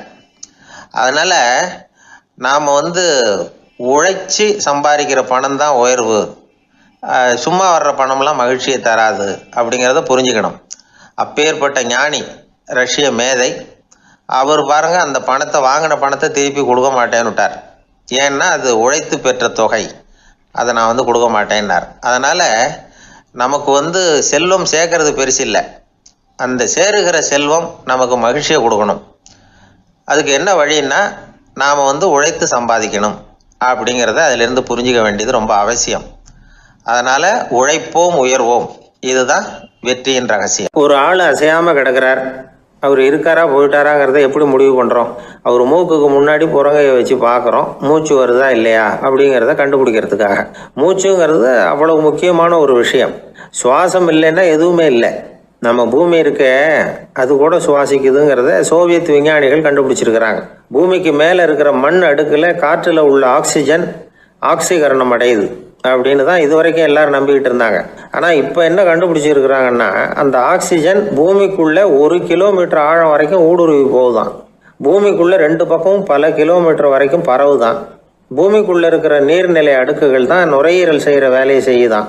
நம்ம உடம்புல நுரையீரல் இல்லைன்னா ஒன்றும் நடக்காது. ஒரு மரத்தை தலைகீழாக தொங்க போட்டால் எப்படி இருக்கும் அப்படி யோசிச்சு பாருங்கள். அப்படி தான் இதுவும் நுரையீரலும் அப்படி தான் இருக்கும். வலது பக்கம் ஒன்று, இடது பக்கம் ஒன்று. வலது பக்கம் நுரையீரல் கொஞ்சம் பெருசாக இருக்கும், நுட்பமான நரம்பு குழாய்கள் அதில் இருக்கும். கோடிக்கணக்கான நுண்ணிய குழாய்களை வச்சுக்கிட்டு தான் அது வேலை செய்யுது. 25 கோடி குழாய்கள் இருக்கும். அதை அப்படியே முழுசாக பிரித்து பரப்புனா ஒரு டென்னிஸ் கோர்ட்டில் பாதி பரப்பளவு இருக்குமா. நுரையீரல் நிறம் கருஞ்சிவப்பு தான். புகை அதிகமாக உள்ளே போச்சுன்னா அது கருப்பாயிடுது. காற்றுல உள்ள பிராணவாயுவை இது இழுத்து எடுத்துக்கிட்டு ரத்தத்தை சுத்தப்படுத்துகிற முக்கியமான வேலையை இது செய்யுது. அசுத்த காற்றை வெளியில் அனுப்பி வச்சுருது.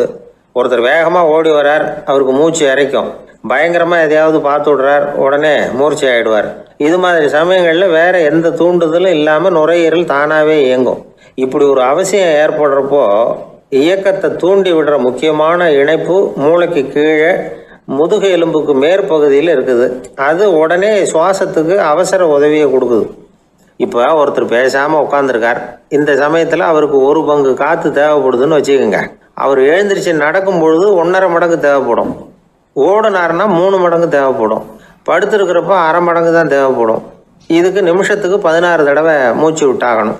இப்படி சாதாரணமாக உள்ளே இழுக்கிற காற்று கொஞ்சம்தான் இருந்தாலும் இது மாதிரி 8 மடங்கு காற்றை உள்ளே இழுத்து வச்சுக்கிற சாமர்த்தியம் நுரையீரலுக்கு இருக்குதான்.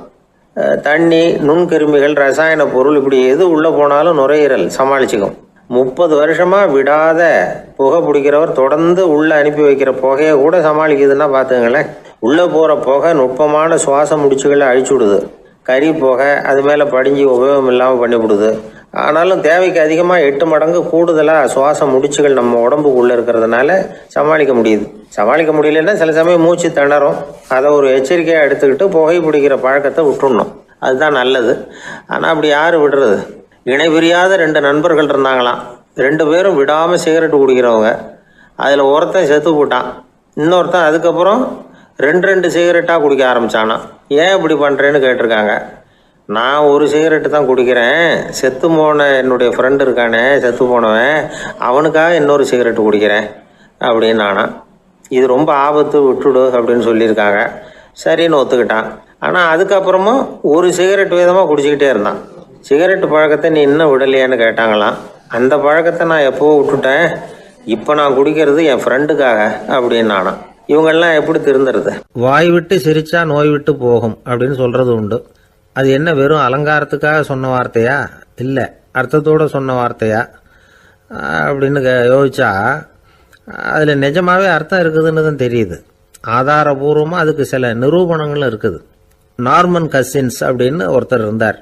அவர் ஒரு அமெரிக்க பத்திரிகை ஆசிரியர்.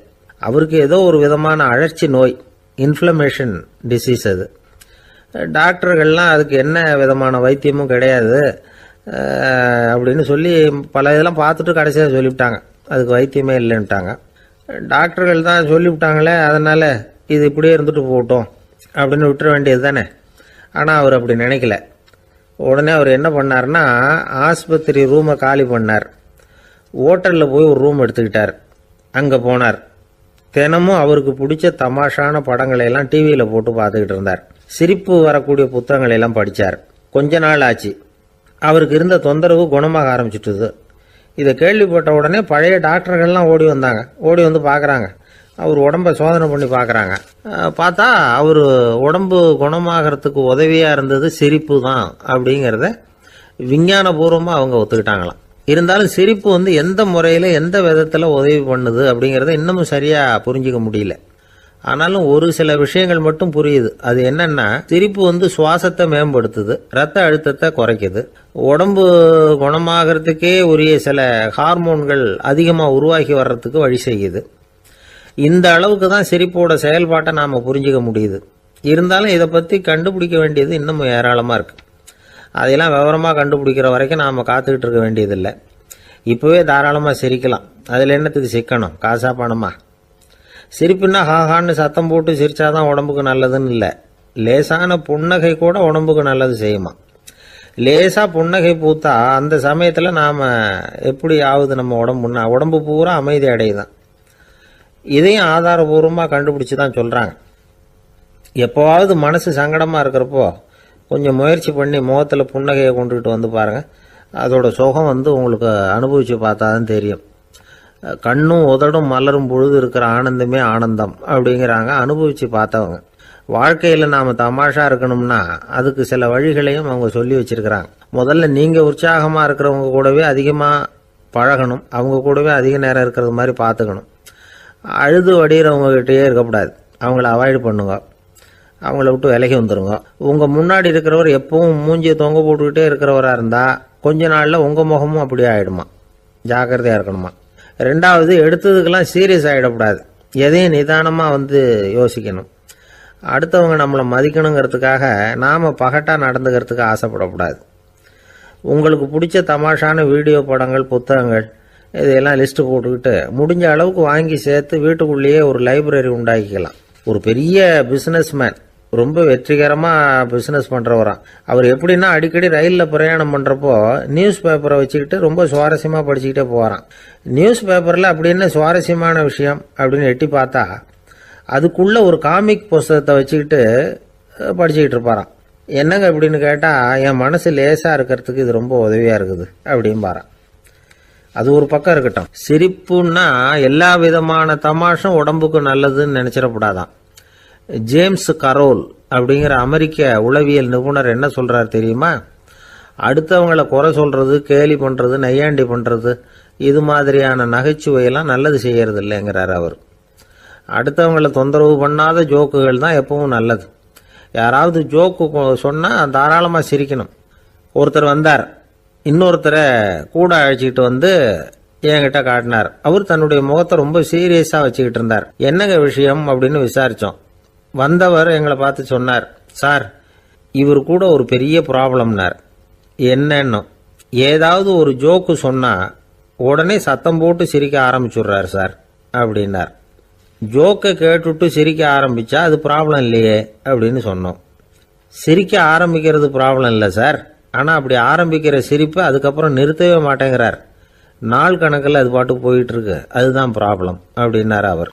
ஒரு ஊரில் ஒரு மன்னர் இருந்தார். அவர் பக்கத்து தேசத்து மேலே படையெடுக்கணும்னு நினச்சிக்கிட்டு இருந்தார். அதையும் தன்னுடைய நாட்டோட சேர்த்துக்கணுங்கிற ஆசை. எப்போ படையெடுக்கலாம்னு யோசிச்சுக்கிட்டு இருந்தார். இப்படி யோசிச்சுக்கிட்டு இருந்த சமயத்தில் ஒரு பெரியவர் அவரை தேடிக்கிட்டு வந்தார். அவர் அடிக்கடி வருவார், அவர்கிட்ட பேசிக்கிட்டு இருப்பார். இப்போவும் அப்படி தான் வந்தார். என்ன மன்னா யோசனைன்னாரு. இவர் தன்னுடைய யோசனையை சொன்னார்.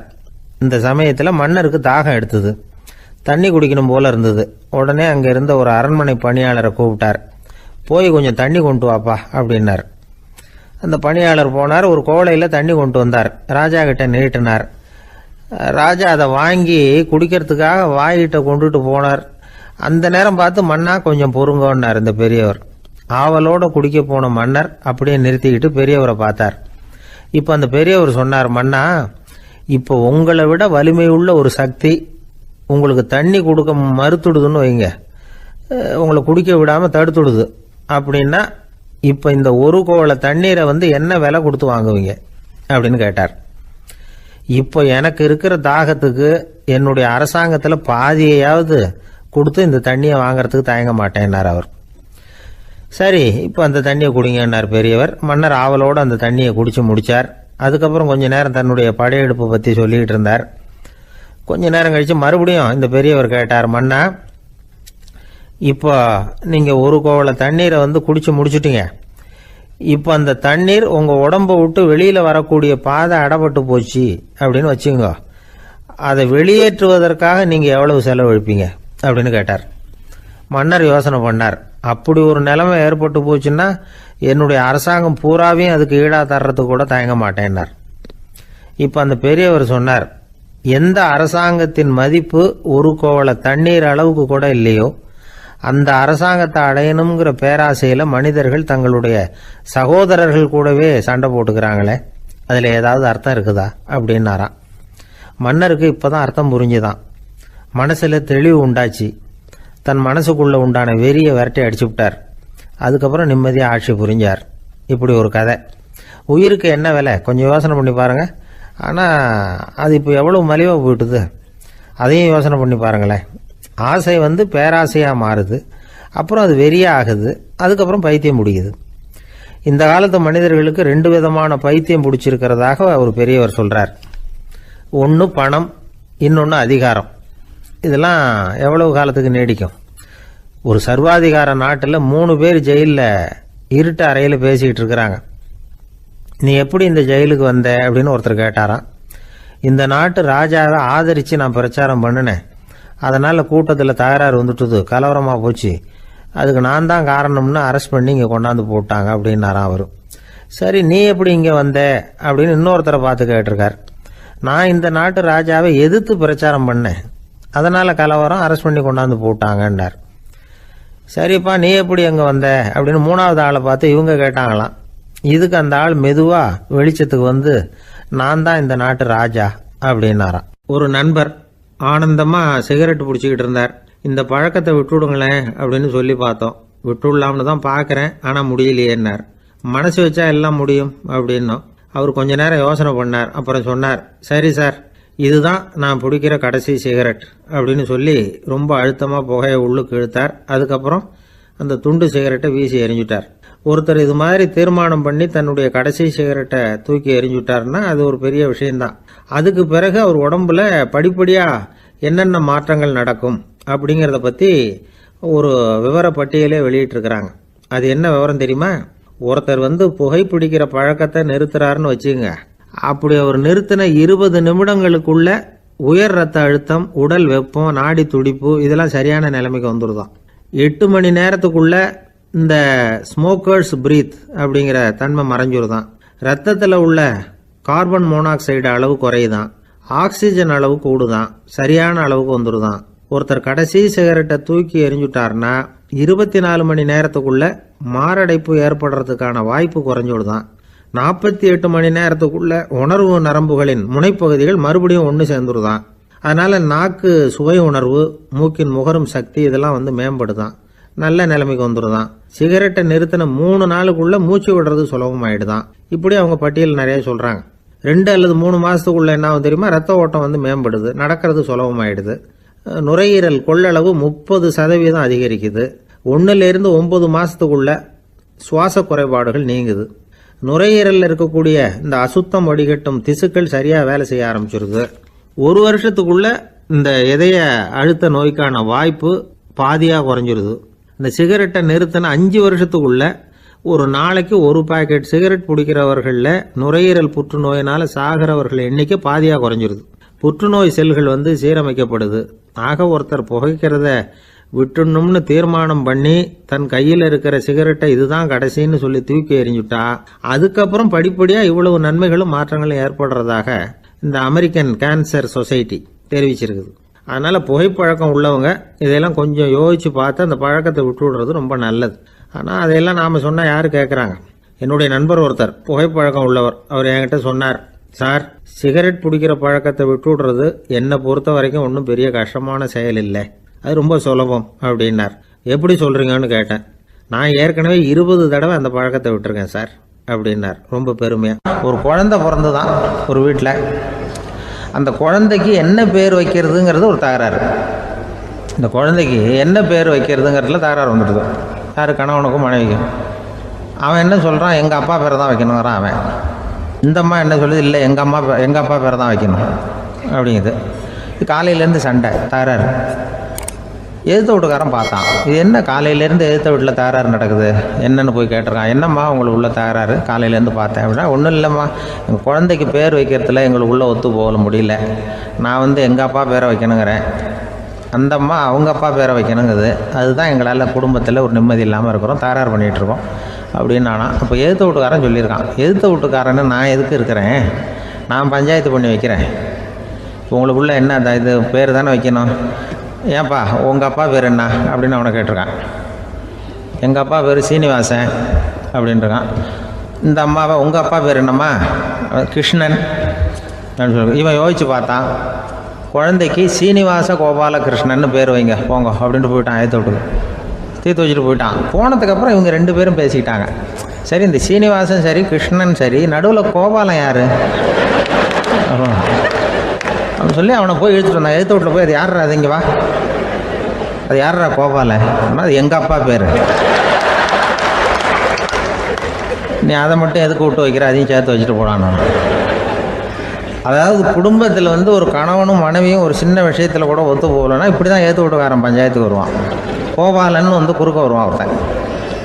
அப்படி அந்த அனுசரிப்புங்கிறது குடும்பத்தில் ரொம்ப அவசியம்.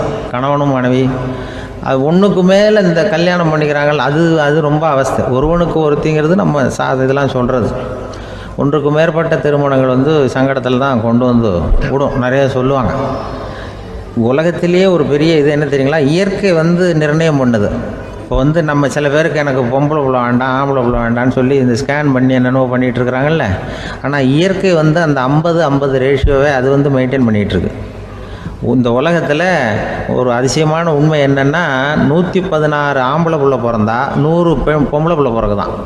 உலக அளவில் 116 ஆம்பளை புள்ள பிறந்தா 100 பொம்பளை புள்ள பிறகுது. இது எதுக்கு 16 அதிகமாக பிறகுதுன்னா, அந்த வாலிப வயசு அடையிறதுக்குள்ளே 16 செத்து போகுது. 16 அங்கங்கே ஓடுறது கொஞ்சம் முரட்டத்தனமாக போகிறதுனால செத்து போகுது. அந்த 50-50 இந்த ஒருத்தருக்கு ஒருத்தங்கிற ரேஷியோவை இயற்கை மெயின்டைன் பண்ணிகிட்டு இருக்கு. அது ஒரு பெரிய அதிசயம். அதை விட பெரிய அதிசயம் என்னென்னா, இந்த உலக யுத்தம் நடந்ததில்ல, முதல் உலக யுத்தம், 2வது யுத்தம், அப்போ பார்த்துருக்குறாங்க, கணக்கு எடுத்துருக்குறாங்க. அந்த யுத்தம் முடிஞ்ச பிறகு 116 ஆம்பளை பிள்ளைக்கு பதிலாக 160 170 பிறக்க ஆரம்பிச்சு தான். 100 பெண் குழந்தைக்கு 170 180 ஆண் குழந்தை. இது எதுக்குன்னா, அந்த